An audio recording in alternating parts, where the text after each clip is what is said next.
Cool. All right, you ready? Yeah. Oh my God, I'm so not awake for this. All right, let's make this happen. Here we go. Please have recorded that. Yes, I did. Okay. You can chop my part out. That's what I asked now.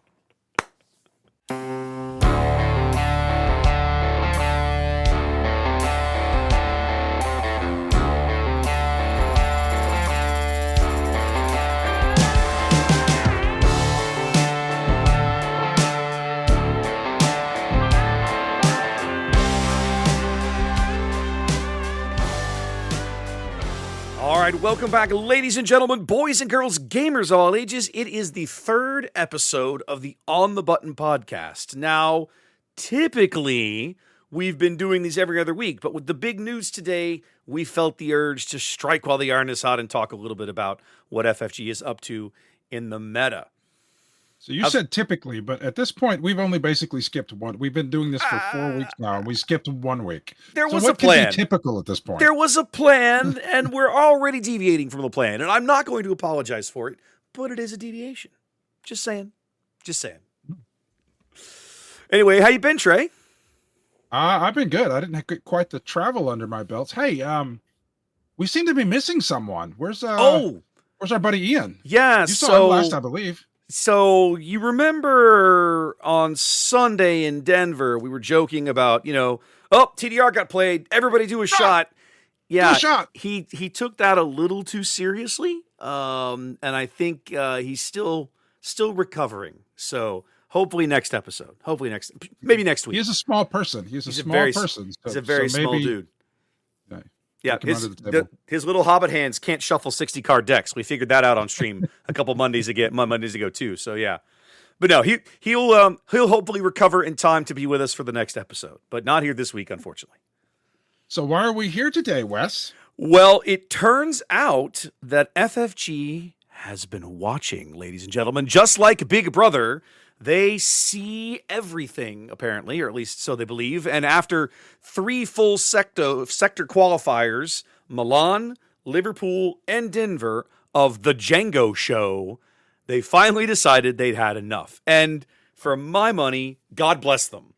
Because I don't think the game would have survived very well had that been allowed to continue on to planetary qualifier season. So today then, the word comes down, the suspension list gets updated, and they hit not only Jango, the leader, Jango Fett, the leader, they hit Triple Dark Raid, and they hit a card that I wish they'd hit a long time ago, but we finally got there, and that's DJ.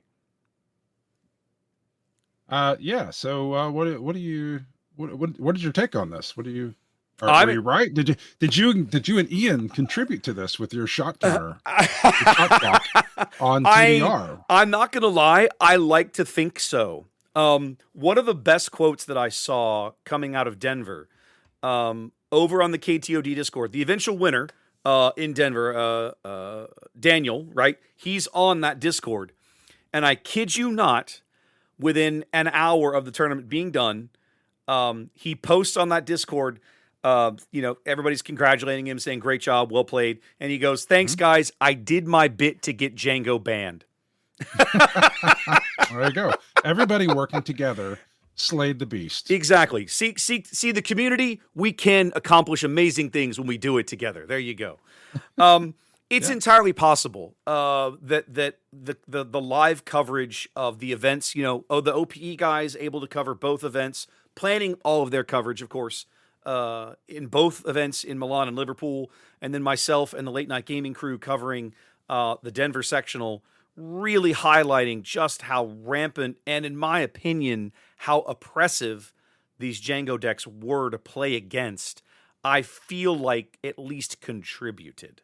I want to believe so that. Like in our last episode, we talked about how we didn't think they were sure what they were going to do yet. They wanted to see what happened this weekend, and part of, if they saw what happened this weekend, not just looking at the results, but listening to how the cards that they made and they introduced and are now in the game had become a big joke to people that were talking. Like, these are so dumbly overpowered. It's so ridiculous. Make jokes about it. Yeah. It's a ridiculous situation. So I'm sure that contributed something. Yeah. I'll never need official confirmation that it's because of you and Ian. And I take a little credit because I'm the one who, I guess it was Friday night. I was the first person to say TDR drink. I mean, it was like the last Yes, game of the episode. I said that's TDR drink, and yep, then that's you true. guys executed the vision well, though. We ran with it, and it was beautiful. I think there was at least one game. I do not remember which game. They all blur together after a while. Yeah, I'm well aware. We intentionally avoided Jango decks early on Saturday because we knew we were going to see them later. So what we were trying to do early on Saturday was intentionally showcase the creativity of the community. What else is in this field that people are trying and having success with, right? And we saw new Luke in ECL. We saw Stevie Getz's Luke deck on stream in about round 4 or 5. We saw Giovanni's amazing Yoda deck, right? So the creativity is there, and there's all kinds of other possibilities. But the later in the day it got, you could no longer avoid seeing Jangos. And to the point where I think it was day 2. We had this, it was another, Jango on Jango mirror game. I don't even remember who played it anymore. Player on the right-hand side of the screen plays a TDR, grabs a War Juggernaut, plays it, exhausts his opponent's entire board. So he's got this ready War Jug that's probably, 8, 9 strength, and you're thinking, oh, okay, that's going to be a good hit. Nope. His opponent plays a TDR for a War Jug to damage everything else some more and kneel the War Jug. And I just remember thinking, if I have to put up with 3 months of this, I'm going to gouge my eyeballs out because this is not fun to watch or play against. Now, in defense of the Jango thing, I watched a lot of your stream on the top 8, and they were nail-biting games. They weren't diverse at all, and we knew everything that was about to happen. We just didn't know the order it was going to happen in. So they were close. They were nail-biting, but we want to see more than this. Is not Star Wars Jango. Yes, please. We want more variety. I think, and to FFG's credit, they want it too. The players want it. And the steps that they've taken today, in my opinion, 100% push things in that direction, right? You've cut out the way I look at Jango's ability now with the cards he has available, primarily new cards, right? Devastator, IG-2000, and War Juggernaut. The ability to just kneel vast swaths of your opponent's units, which is the main way that players interact in Unlimited, makes Jango overnight the most non-interactive leader almost in the game. And it's just, it's, I'm so glad he's gone because I'm just like, I think I would just not want to play against this. If somebody sat down with this deck, I would just be like, you know what? You can have it. I'm not that interested. So, yeah. I'm actually fascinated with the DJ one because in watching people discuss it and watching them do the DJ ban, they changed their criteria for what would cause them to ban something. Okay. Because expound. Okay, so and I have a whole spiel about this going. You can't see my hand gestures. My thing is your thing is too close. In. I'm waving around. I'll fix that for later. Okay. All right. So when you have something done by committee, like the way that they're blessing things to be in the tournament scene by committee, whether it's designers or the OP guys or whoever. There are other scenarios where this exists. This exists a lot in sports where you see, like we just got finished with March Madness and there's a committee that puts people in. And it's in college sports mostly. There's a college football playoff where they do these.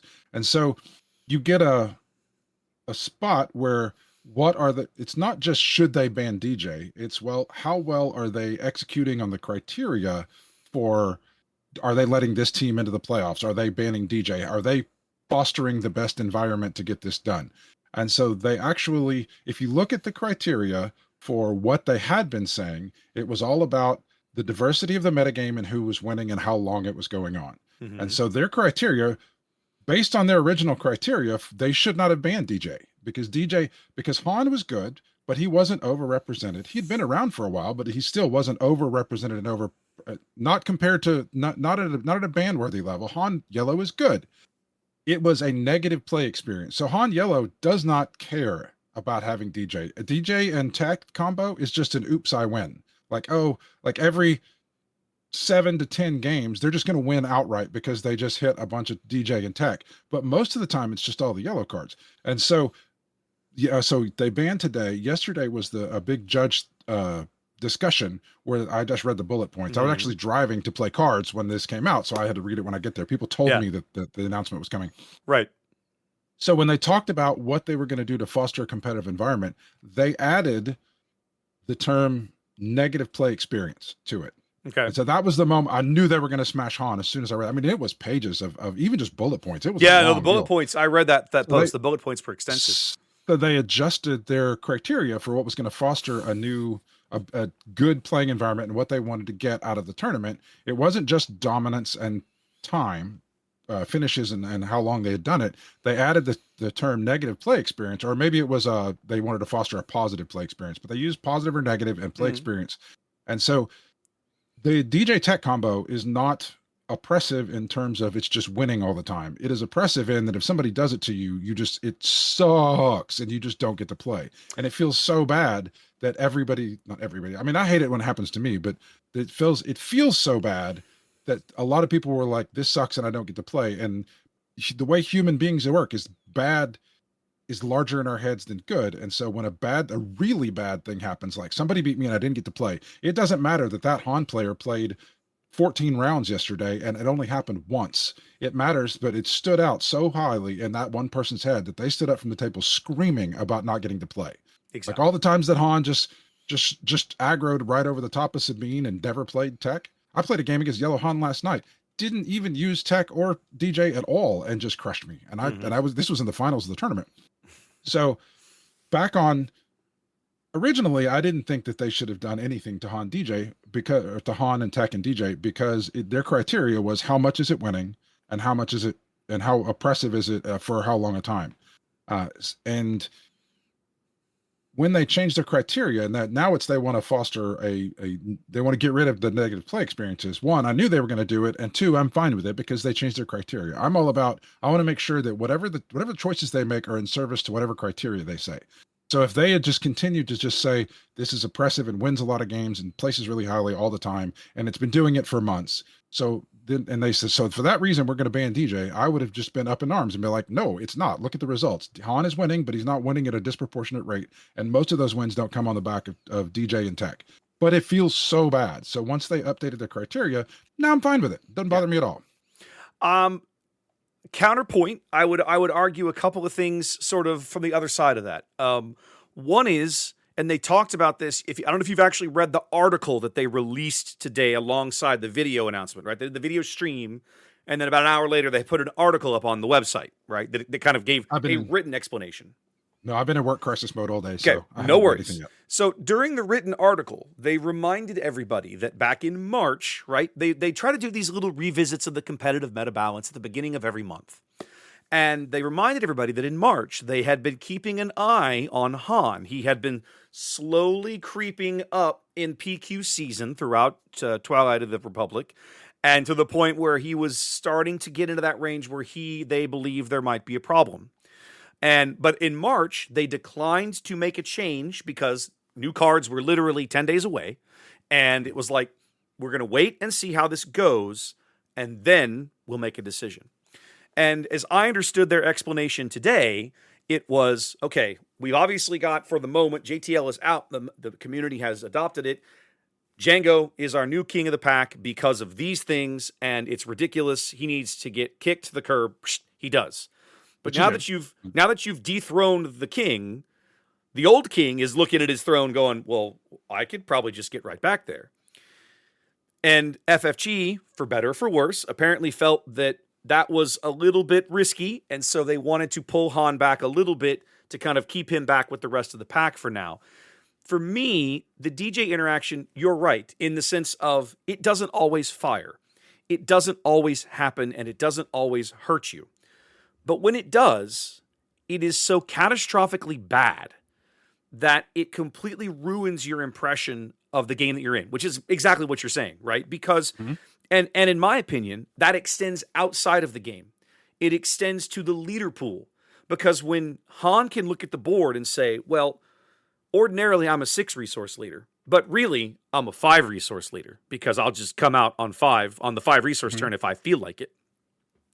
Which means that if I can get onto the board before your guy, or, as soon as I get to 5-ish resources and I have the right combination of cards, I can do the shenanigans and lock your leader out. Even at 5 costs, I could potentially lock your leader out. Because we We watched Curtis do that to a Jango player with this combo. As a deck builder, now I look at every 6 or 7 or 8 resource leader as a liability.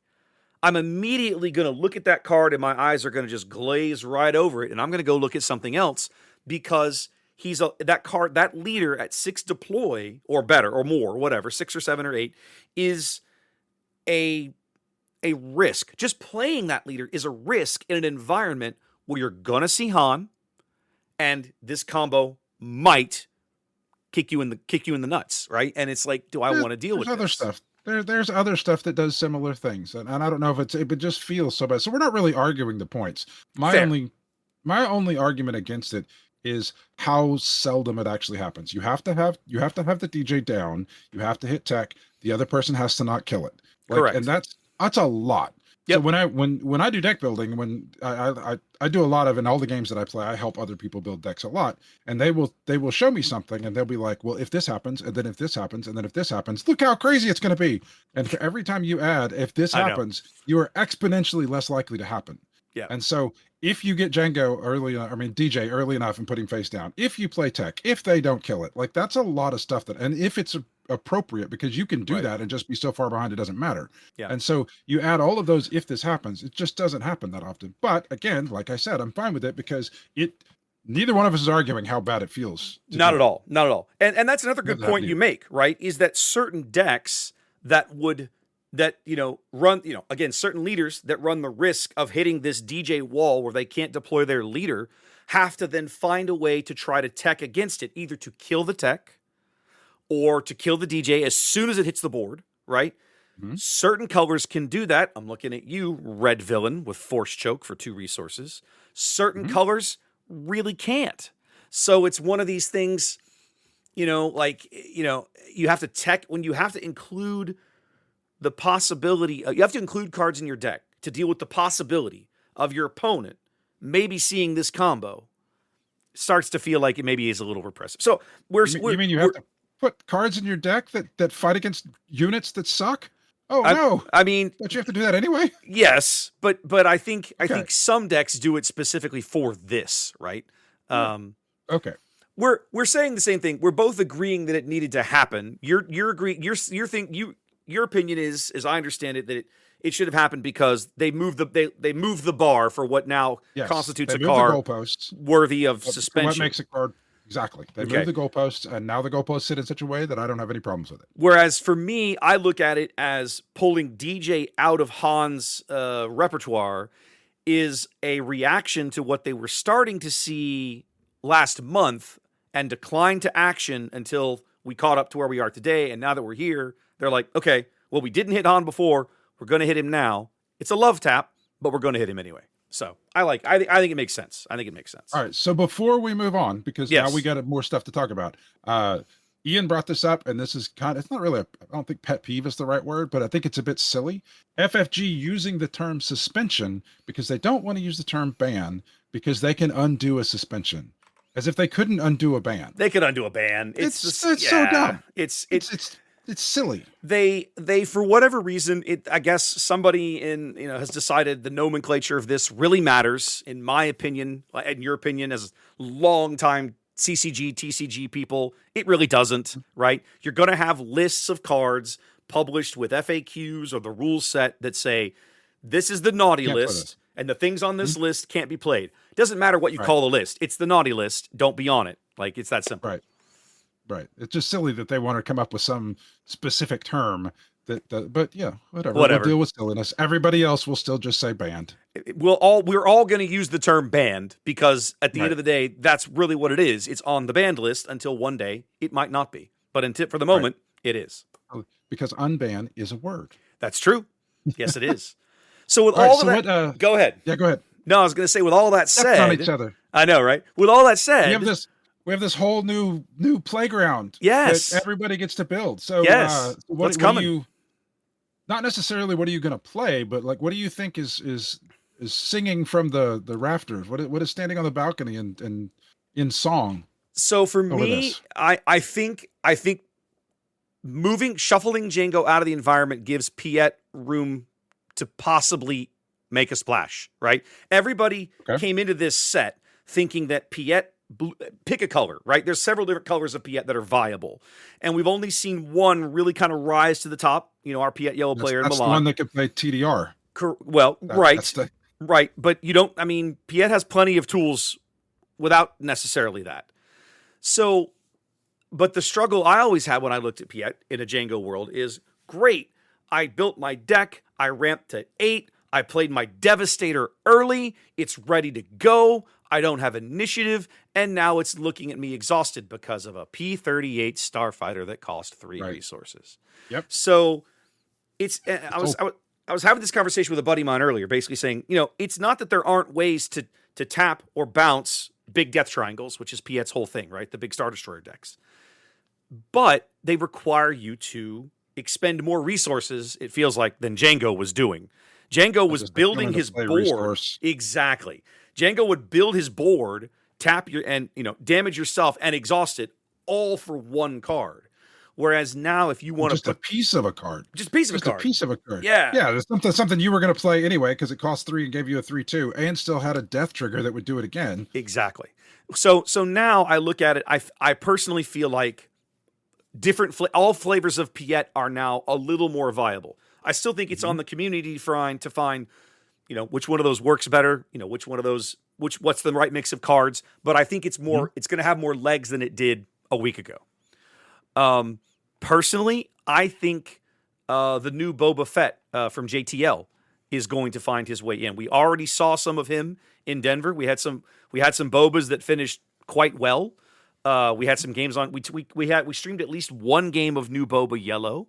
I've seen some people talking about experimenting with new Boba and Red, just straight burn.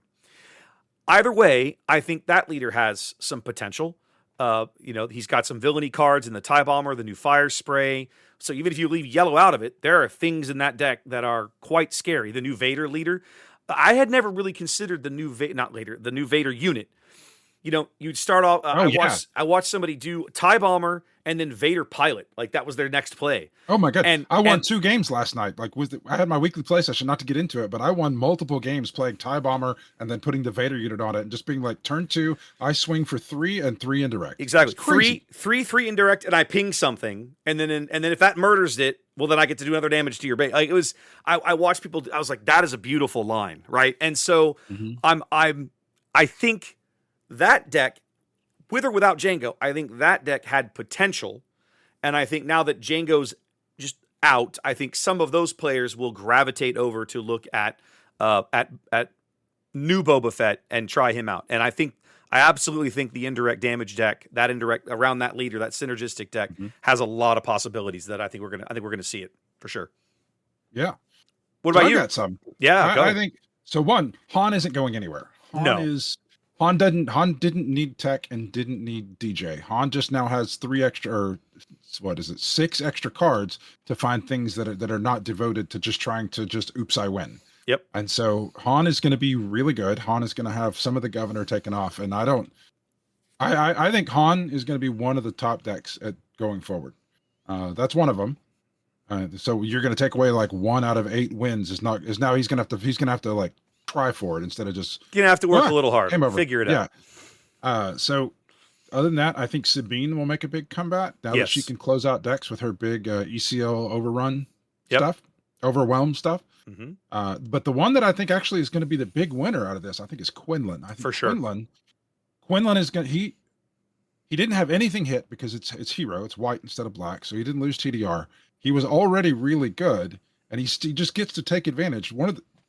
Jango wasn't exclusively good because it was Jango and Warjug. It was because there are so many good yellow and red cards. Like that is still one of the yellow, because yellow goes in everything, like with Han. But yellow and red cards together just are incredibly synergistic and work extremely well together. And Quinlan is the one that I think is positioned best to take advantage of that. I agree. If I was looking at building Piet, Quinlan's the one guy out there that really makes me nervous, right? Because we saw some Quinlan Quinlan players have been on the hand destruction side of the game for a while, more than many other deck combos. But certainly, and I've said this before, right? Red yellow heroism has this beautiful synergy of ways to attack your hand that pretty much no other color combination in the game can match, between Pillage, Jam Communications, Spark of Rebellion, all of these other little shenanigans. I can waylay something back to your hand and then spark you and get rid of it. So many neat combos. And like randomly, like there's so many yellow force guys now in Yes. yellow white and force throw. Force throw. That's not is that black or is that Force throw is just red. It's just straight red. just a red? It's a So one for cost one red, regular if they red. discard a card and we're gonna do a bunch of stuff to you too. We do a bunch of damage too. Yeah. One of the things they said today on stream is that they're keenly aware coming next set, they're going to be radically increasing the number of force units in the game. And they're going to be specifically keeping an eye on older cards that trigger off of the force trait. I personally think force throw has to be on the list of, we got to keep an eye on this one, right? I really do. It's a great card. And the trick right now, of course, is that it's very easy to spend one, play it, and force your opponent to discard a card. At its bare minimum, it always does that. The damage, of course, only applies if you have a force unit in play, which for red, a little dicey. Not tons of those in red. You usually mix it into another color to find. Blue is the most common, of course, to find those force units you're looking for. But as the number of force units, probably triples. I'm just picking a number out of the next set. It's going to be a lot. That I think force throw is going to have to be on the radar. It may find its way onto the naughty list someday too. Yeah, because I mean, like with TDR was powerful but fine before the set with all the ships came out, and now we have the set with all the ships, and it just got so many more targets that it became a problem. Yes, a big problem, and not just more targets, but better targets. The article that they published today mentioned something that for whatever reason just hadn't registered with me, and as I read through the rationale for TDRs getting the suspension, I realized, nope, this is 100. I get it. I follow all this logic. Previously, up through Twilight of the Republic, when you played a triple dark raid in a Jango deck, the two big optimal plays you were looking for were Ruthless Raider or Fet's Fire Spray, like classic Fire Spray from set 1. Right. Moving into the new... Those aren't even in the decks. Well, no, Raider absolutely is. Well, Raider is, but Fire Spray's gone. We've gotten to a point where the number 1, number 2 target for that is not even good enough to make the deck anymore. Exactly. And that was the point they were making, is that now suddenly not only are there more top-end units, like TDR used to be like a really good card early and maybe a decent card in the mid-game, and then later the game, probably not so amazing. And that had all kind of, the whole late-game thing was no longer true, because now you could late-game into a Devastator, which is an amazingly good card off of TDR, or a big War Jug on a big board. Like there was just too many big hits now that weren't there previously. So yeah, I'm curious to see what that shakes out with as we go into the next set with some of these cards that trigger off of force. Yeah. So there we go. Yeah, I'm glad we're here. I think this needed to happen. I'm too. I think it's good. I think it's good for the game. I'm excited. I guess the next question I would say is, is there anything that you haven't built, you wanted to build, but you looked at and went, nah, Jango just crushed that. Is there anything out there that you had that thought process with yourself and now you're going to go build? No, I just build everything, and I haven't built Jango, but everything that tickles my fancy, You just try it once. Build, and then because I don't usually, if I'm going to play in a tournament, it's a small tournament, and very few people bring like the super powerful decks to the small tournament. Or if it's a big tournament like the one coming up in June, I'm going to cover it with you, and I won't be playing that one. So I'm out there exploring, and I'll get my eye on something and be like a card or an interaction that I want to build around, and then I'll go brainstorm and build around that. Okay, cool. What about you? I'll finally get off my butt and build Piet now. I've got all the cards. I just haven't stopped to grab everything together. Truth be told, getting everything physically prepped and ready to go to Denver really kind of overtook a lot of deck building that I wanted to do. So the only two decks that I've really, I guess I've built 3 since JTL came out. I built Phasma, which is a deck that I'm really enjoying. It needs a lot of work, but I like where it's at. I like the foundation of it. I built Wedge, another one that I've really been enjoying, and then I built Luke Red, new Luke, Hero of Yavin with Tarkin Town. That one I'm Okay. probably gonna tear down. Not because I don't like the deck, but because I'd rather take the aggressions and the Tarkin Town, and I'm gonna go work on Vader. I'm gonna go play some Vader Red and have some fun with that and see how well he does. Okay. I saw a new Luke. The very first game that we streamed in Denver, guy was playing new Luke, the pilot Luke with ECL. What combo that I just had not even thought of. I watched him play this deck on stream, and I was like, "There's some really neat lines in here. I really like it. He's got a lot of neat tools. It had a little bit of that Sabine feel to it, but in a different way. And he ended up 6-3 on the day. So obviously, like not bad. a pile of trash, right? So I might mess around with that. There's definitely some stuff now that I want to build, and this just I think helps me out because now I know I don't have to deal with Jango with whatever I put on the table. So I'm in. Right. There Cool. we go. Awesome. That it? We good? I'm out of words. Cool. So short episode, guys. We just wanted to talk about this while it happened. Ian, unfortunately, not able to join us. We'll catch him back next week. We get back onto the regular schedule. So Once he sobers up. once he sobers up, still feeling feeling all the triple dark raid shots that we were doing there at the caster desk on Sunday. So, but a little under the weather, but he'll get over it soon enough. All right, guys. Well, listen. Thanks for tuning in. The downloads have been going up. More and more you checking out the show. We really appreciate it. Remember to I have to do this. I have to do the plug, right? The like and subscribe plug or the rating plug, right? No, Isn't just that the rating plug. the 5-star What is it rating you thing? said on stream? Oh my goodness, I couldn't have agreed with you more. Uh-oh. On stream when you were on stream, I guess it was on the finals where somebody said, I guess it was the late night gaming guy was like, "Oh, the like and subscribe," and you were like, "No, if I have to go fishing for people to like me and click my buttons, I'm not doing something right." That's And how was I like, feel. Thank you. That is also how I feel, but apparently we're in a minority. Well, that's unfortunately not how the YouTube game is played, even though this isn't technically YouTube. We're doing this in a variety of other formats, but they all rely on interaction and feed engagement. There we go. That's the word. Engagement, right? So guys, if you have been enjoying the podcast, if you like this episode, make sure you give us a 5-star or a like or whatever it is based on whatever Engage with platform. us. Yes, whatever platform it is Engage us. that you're following. Check that out. We also have now we have a website, Trey. It is a simple little. Yes, we do. It is a simple little because we're doing this through Buzzsprout. That was your suggestion. Does it have like the little under construction from the early 2000s, the little men? No. It actually looks fairly nice.